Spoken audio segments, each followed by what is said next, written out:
I knew the second he leaned back in that overpriced ergonomic chair, lips curling like he'd just won some petty office duel, that this was going to be one of those days people gossip about for years. His voice carried that smug, lazy confidence of a man who thought job titles were personality traits. Badge, laptop, and dignity. On my desk. Now. No preamble, no explanation. Just a public execution in front of HR and two wide-eyed junior analysts who froze like they'd stumbled onto the end scene of a crime show. He even paused after dignity like he was expecting a laugh track. I didn't give him the satisfaction of a quip. No pleading, no bargaining. I took my badge off with one smooth motion, set it next to the laptop I'd already powered down, and for good measure, placed my coffee mug beside them like I was staging a photo shoot for office clearance sale. Then I turned and walked out. The air in the hallway felt heavier, like the building itself knew something was about to shift. Out in the parking lot, I didn't cry. I didn't fume. I sat in my car, hands on the wheel, feeling oddly clear-headed. 18 years at that company, and this kid, this resume-padding blow-in from some consultancy firm, thought he could strip me of my dignity with a rehearsed line and a smirk. The insult barely scratched the surface compared to the bigger truth. He had no idea who he'd just fired. Because buried under the polite, cardigan-wearing employee they'd known all these years was someone who had quietly, methodically built the skeleton key to the entire operation. Their logins, their secure portals, every encrypted handshake that made the company tick. It all passed through a service called Auth-Guard Solutions. A service I had founded years before they ever offered me a desk.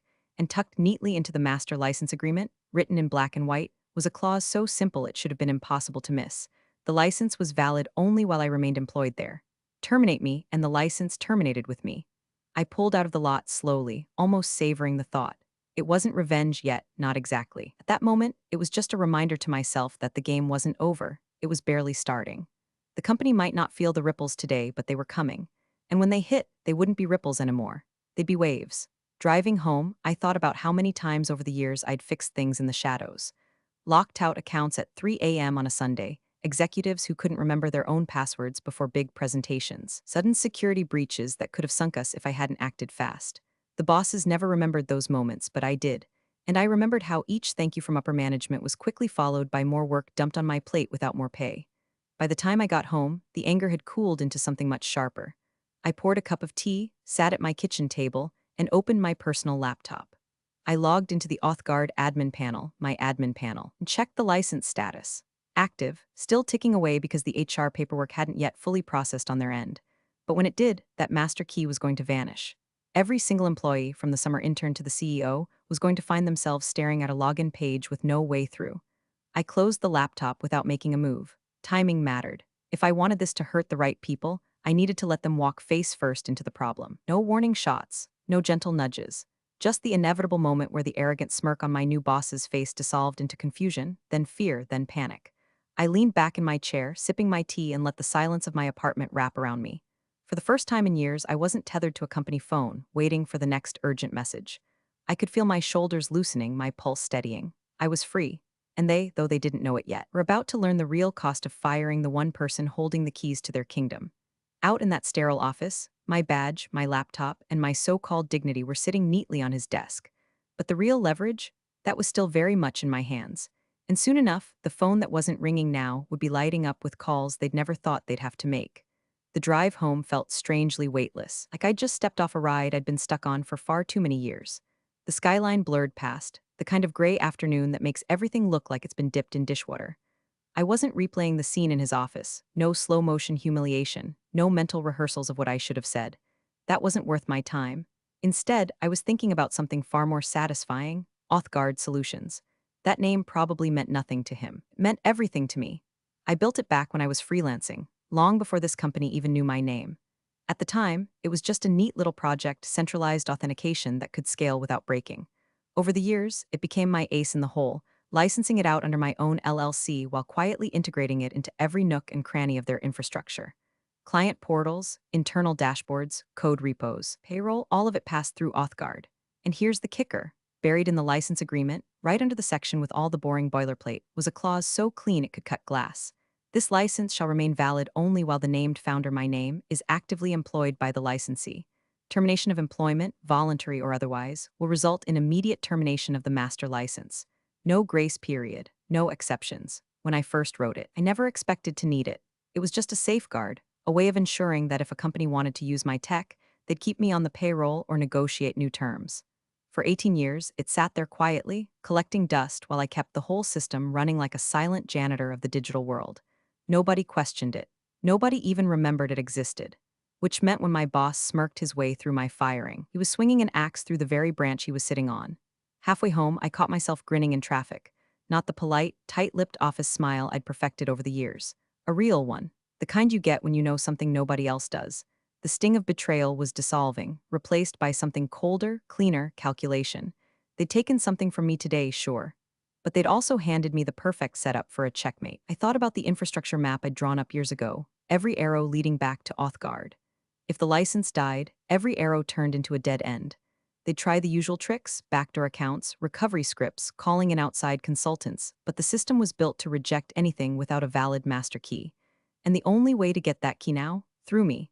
Pulling into my driveway, I felt that rare, electric clarity that only comes when the next move is obvious. I didn't need to rush. In fact, the longer I waited, the worse it would get for them. Right now, everything probably still worked fine. The HR paperwork wouldn't hit the system until later tonight, maybe early morning. By then, the first trouble tickets would start trickling in. Someone wouldn't be able to log into a client's account. A developer's push request would fail. Someone in accounting would get locked out of payroll. Little glitches at first, the kind you shrug off as bad luck. But by the time they realized it was systemic, it'd be too late. Every department would be frozen. Clients would be calling. Deadlines would explode. And that smug new boss of mine? He'd be sitting in his glass-walled office, watching his empire grind to a halt with no idea how to restart it.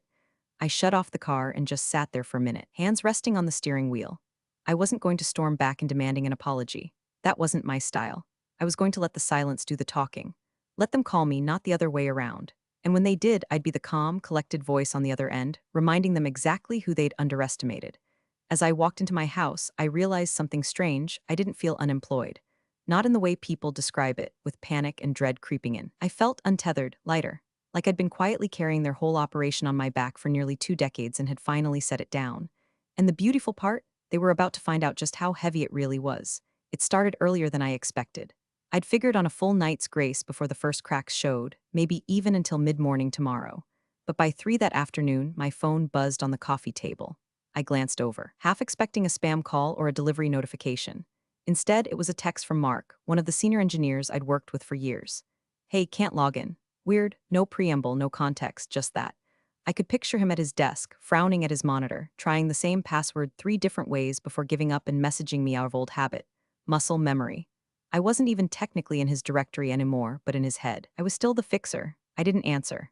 Not because I didn't like Mark, he was one of the good ones, but because this wasn't his problem to solve, and it sure as hell wasn't my job to swoop in anymore. Besides, this was just the first tremor. The real quake was still on its way. A few minutes later, my personal phone vibrated again. This time, it wasn't a text, it was a Slack notification, which made 0 sense, because my company's Slack account had been deactivated the moment I walked out. I unlocked my phone out of curiosity and saw the message sitting there like a little gift from the universe. Client portal is throwing 403s all over. Who's got the admin creds for Auth-Guard? This is blowing up. The sender clearly hadn't meant to ping me. My personal number must have been linked to some ancient contact record in Slack from years ago. I imagined them frantically typing, hitting send, and then realizing they'd just reached out to the one person their new boss had so publicly thrown out hours earlier. I chuckled, put the phone face down, and stood up. I walked into the kitchen, filled the kettle, and let the white noise of water hitting steel fill the silence.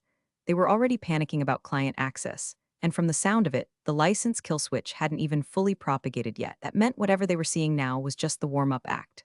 While the water heated, I leaned against the counter and thought about how predictable this all was. The arrogance of people who think systems run on magic rather than maintenance. The way they never notice the quiet hands keeping the machine from seizing up until those hands are gone. 18 years of invisible labor, and this was what happened less than a workday after I left. The kettle clicked off. I poured the water over the tea bag, watching the color bloom through the steam. Somewhere across town, IT was probably in a war room, dragging every spare laptop into the fray, running diagnostics, pinging servers. Someone from legal was probably being looped in, because when client systems go dark, contracts start whispering ugly things about breach penalties. And my new boss? I pictured him standing with his arms crossed, trying to project control while his voice pitched higher with every failed update. I carried my tea to the couch and sank into the cushions. I didn't check my phone again. I didn't need to. The messages would keep coming, each one more frantic than the last. I'd let them pile up like unread mail, a quiet monument to the fact that their safety net was gone. Sipping the tea, I felt no guilt. This wasn't sabotage. It was the natural consequence of a decision they made with their eyes wide shut. They wanted my badge, my laptop, and my dignity on the desk? Fine. But they forgot I still owned the lock, and they just tossed out the only person with the key. And now I thought, leaning back and letting the steam warm my face, all I had to do was nothing. Absolutely nothing. The machine was unwinding on its own, and I was finally on the outside, watching it happen like a slow-motion implosion. By dawn, the trickle had turned into a flood. I woke to the kind of stillness that used to feel impossible. No vibrating phone, no 6 a.m. Urgent emails, no pre-meeting Slack pings, just quiet. I padded into the kitchen, made coffee, and glanced at my phone out of habit. Even without opening any messages, I could see the storm brewing in the previews. A dozen texts from numbers I recognized, another half dozen from ones I didn't. Short bursts of panic, payroll locked, VPN dead, who reset prod, and the one that made me snort into my coffee. Do you still have admin access by any chance? Across town, in that glass box they called a headquarters, the real show was underway. By 8:15, every department was feeling it. Marketing couldn't open campaign dashboards. Sales couldn't log into the CRM. Engineers were locked out of the code repository entirely, their push requests bouncing back like undeliverable mail. Even HR, smug, always on schedule HR, couldn't access payroll. Half the company's life support systems had flatlined overnight. And then there was my old boss. I imagined him striding into the IT pit, all swagger and volume, trying to drown out the fact that he had no clue what was happening. In his world, any problem was just a temporary glitch. In reality, the master license for Auth-Guard Solutions had quietly expired in the middle of the night, and the entire authentication layer had gone dark. No master key meant no logins, period. Reports would have been piling up in the incident tracker, each tagged critical. Red banners across internal systems screaming access denied. Clients calling in, their own logins dead, wondering if they'd been hacked. And there he was, snapping at the IT director to fix it, like you could reboot a system whose brain had just been lobotomized. The irony was almost too perfect. He'd stood in front of HR less than 24 hours ago, smugly telling me to leave my dignity on his desk, not realizing that what he was really taking was the only person who knew where the keys to the kingdom were and how to use them. Now those same keys were gone, and he was pounding on a locked door with no idea it had been welded shut from the outside. I pictured the escalation chain spinning out of control. IT trying recovery scripts that failed instantly. Project managers holding emergency stand-ups with no tools to manage them. The finance team staring at blank dashboards, wondering how they were supposed to close out the quarter when the accounting platform wouldn't even let them in. Every fix would run headfirst into the same wall, authentication error. But the real fun was still ahead. Right now, most people probably thought this was an isolated outage. A server hiccup, maybe a bad patch pushed overnight. They'd tell themselves it would be resolved by lunch.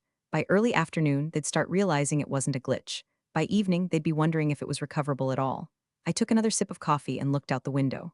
The air outside felt crisp, sharp. Somewhere out there, a man who thought he'd made his mark by firing me was learning, in real time, that the mark he'd actually made was on the hull of his own ship, and the water was coming in fast. I set my mug down and smiled because the best part of all this was how little I had to do. I'd already set the dominoes up years ago. All I'd done yesterday was quietly step away and let gravity take over. The collapse wasn't coming, it had already begun, and I was exactly where I wanted to be, on the outside, dry, warm, and watching. By mid-morning, the false optimism had burned off like fog under a summer sun. IT had exhausted the turn it off and back on phase hours ago, and now the escalation chain had reached the point where people were asking dangerous questions. The kind of questions that didn't have easy answers. Somewhere in a cramped conference room, the IT director was pulling up flowcharts, tracing arrows through authentication logs. Every login attempt, every failed handshake, every piece of traffic had one thing in common. It was routing through a vendor most of them had never even heard of. The name sat there at the top of the diagram in neat sans serif letters, Auth-Guard Solutions. The IT director leaned back and said, "We don't have an account with these people, do we?" Heads turned toward the project managers. Blank stares. A few murmurs about maybe checking old vendor contracts. Nobody in that room realized they were staring at the beating heart of the company's security system, because to them, it was just background infrastructure, something that had always been there, quietly doing its job. Except the CFO. He wasn't in the room, but when the diagram landed in his inbox, something flickered at the edge of his memory. Years ago, before this current wave of execs, before the glass walls and culture refresh slogans, he'd signed off on an agreement for an authentication platform a senior hire had personally vouched for. A woman who had integrated it herself, made it bulletproof, and swore it could handle growth for decades. The woman, incidentally, who had just been escorted out of the building yesterday afternoon. He rubbed his temples, trying to remember the details. Something about the license being tied to her, but he'd assumed it was symbolic, just a way of marking her as the primary contact. He had no idea it was literal. And by the time he connected those dots, the legal team was already on the phone with Auth-Guard Solutions, trying to figure out why their master license was suddenly dead in the water. The conversation was short. The rep, cheerful, almost apologetic, confirmed the account existed, confirmed the system was functioning perfectly on their end, and confirmed the reason for the outage. Your master license agreement states continued access is contingent upon the active employment of the named founder. That employee is no longer listed as active in your system. As of 2:17 a.m., the license was automatically terminated. There was no wiggle room in the wording. No, maybe we can push an update, or we'll give you a courtesy extension. It was like a circuit breaker had tripped, and the only person who knew where the panel was had just been fired. I imagined the legal team trying to explain this to my old boss. Watching his expression move from irritation to confusion to that slow, dawning horror when he realized the vendor he'd never heard of was the only reason the company could function at all. Watching him try to mask it with bluster, while mentally calculating how long it would take to rebuild an authentication system from scratch. The clock was already ticking. Every minute meant more clients locked out, more deadlines slipping, more revenue bleeding into the gutter. And the beauty of it, they were still in the stage where they thought they could solve it without me. They didn't know it yet, but they were standing in a room with a locked door, and the key wasn't just gone, it was sitting in my kitchen drawer next to the spoons. And I wasn't planning to hand it over for free. The call came just after lunch, right when I was halfway through a leftover pasta, and enjoying the kind of slow, unhurried day I hadn't had in almost 2 decades. My phone lit up with a number I knew by heart, main company line, direct from the fortress of glass walls and bad decisions. I let it ring twice, just long enough to make him wonder if I'd pick up, before I swiped. His voice was different, still carrying that sharp edge he thought made him sound in control, but softer now, frayed at the edges. Hey, he started, the fake familiarity already grating, we need you to unlock the system. Not could you, not would you mind. It was phrased like a demand, but the undertone was pure plea. The kind of tone people use when they're trying to wrap desperation in authority. I let the silence stretch just long enough for him to feel it. Then, evenly, you'll have to take that up with Auth-Guard Solutions. A pause. I could hear voices in the background. IT scrambling, legal talking over each other, the faint ping of incoming messages. Right, he said like he was trying to collect himself. We've spoken to them. They said the license is tied to you. That's correct, I replied. My voice stayed calm, flat. And as I'm no longer employed there, the license is terminated. Their system is functioning exactly as it should. Another pause, longer this time. I imagined him gripping the phone tighter, weighing his next move. So what would it take to get you to reinstate it? The question came out grudging, like it hurt to even let the words pass his lips. I didn't smile, not out loud anyway. Inside, I was savoring the shift. Less than 24 hours ago, he was smirking in front of HR, stripping me of my so-called dignity. Now he was calling me, using my first name like we were partners on the same side of a crisis. The whiplash was delicious. I'm not in a position to discuss that right now, I said, keeping my tone as neutral as a customer service script. You have Auth-Guard's contact information. I suggest you work through them. Before he could respond, I hung up. Not abruptly enough to seem petty, just cleanly, decisively, like the conversation had reached its natural end. I set the phone down and took another bite of pasta, as if nothing had happened. The truth was, that call had told me everything I needed to know. They were past the point of pretending this was a minor outage. They'd hit the wall and realized there was no way over it without me. I kept my poker face for a reason. The longer they sat in that stew of uncertainty, the better my position became. Every hour that passed was another missed deliverable, another angry client, another board member asking uncomfortable questions. And the more pressure they felt, the more willing they'd be to meet terms they'd scoff at today. Outside, the winter light was fading, casting long shadows across the floor. Inside, I felt no rush, no urge to chase. They'd already made the first move, and it wasn't even close to their last. The balance of power had shifted, and they knew it. The only question left was how much it was going to cost them to shift it back. By the next morning, the ripples had turned into tidal waves crashing straight into the boardroom.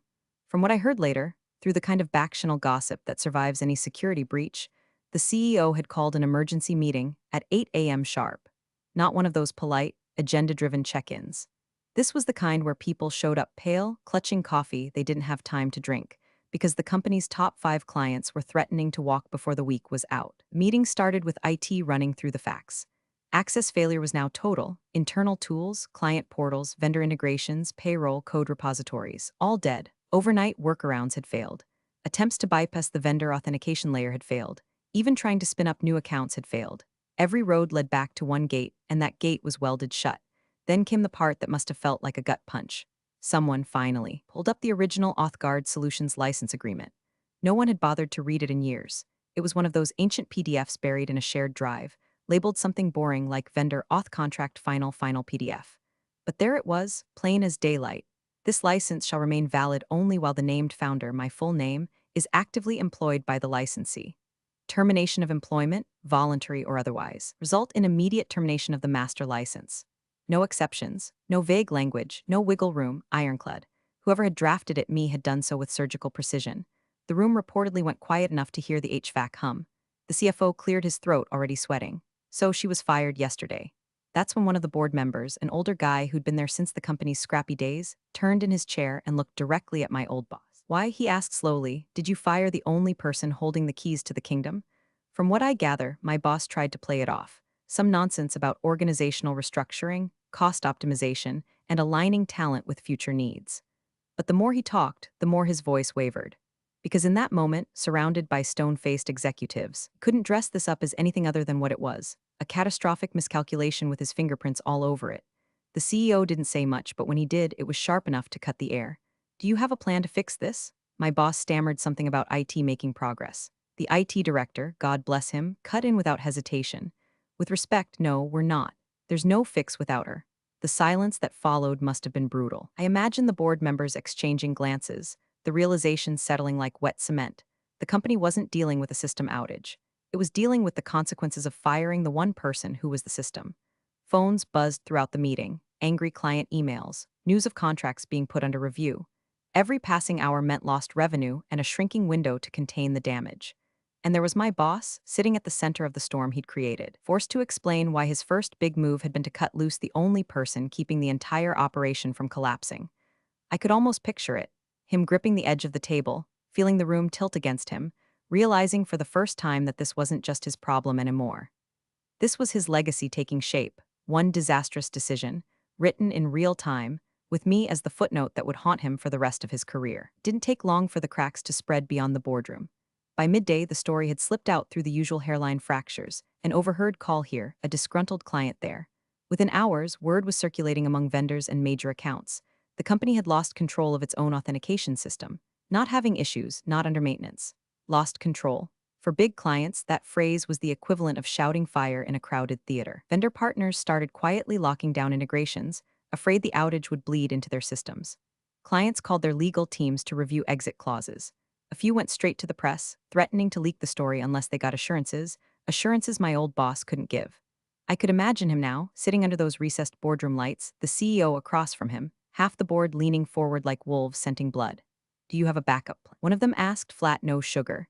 His answer, according to the little bird who still had my number, was the death knell. No, the system was centralized. A pause then under pressure. There's no way to restore full access without her. The board members didn't even try to hide their reactions. A few shook their heads, one laughed under his breath. The CEO's expression was the worst of all. Not angry, not even disappointed, just cold, calculating. Look of someone already measuring whether your career is worth salvaging. By the time they adjourned, the public crack was turning into a fault line. Clients were CCing half the executive team in blistering emails. Vendors wanted immediate written proof that the problem was under control. No one was buying the official technical difficulties line anymore. You can only use that excuse for an hour, maybe two, not going into the second day. Meanwhile, my own inbox, personal, not corporate, was starting to look like a negotiation table.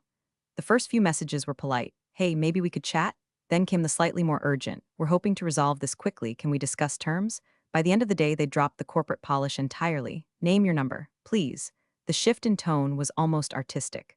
Less than 48 hours ago, I was being told to leave my dignity on his desk. Now the same people were practically on their knees, asking me to hand them the keys to their own front door. I didn't respond. Not yet. Let them sweat a little longer. Every passing hour tightened the vice, and I knew the precise moment to make my move was still ahead. I could see the arc of it so clearly. The rising panic, the public embarrassment, the breaking point where pride buckled under pressure. That's when I'd step in, calm, reasonable, in control. For now, I closed my laptop and made dinner, picturing that boardroom like a slow-motion collapse in an old building. You don't need to push when gravity's already doing the work. The invitation came through a neutral third party, someone from the board I actually respected.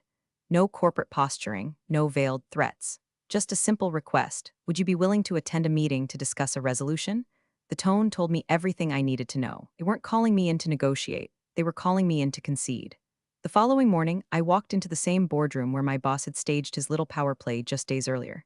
The atmosphere was different now, tense, brittle, the air carrying that faint static of people who haven't slept enough. Around the long table sat the CEO, the CFO, half the board, and at the far end him. The smirk was gone. His skin had that pale, waxy look of someone who's been living under fluorescent lights and caffeine fumes, and his eyes barely met mine. They gestured for me to sit.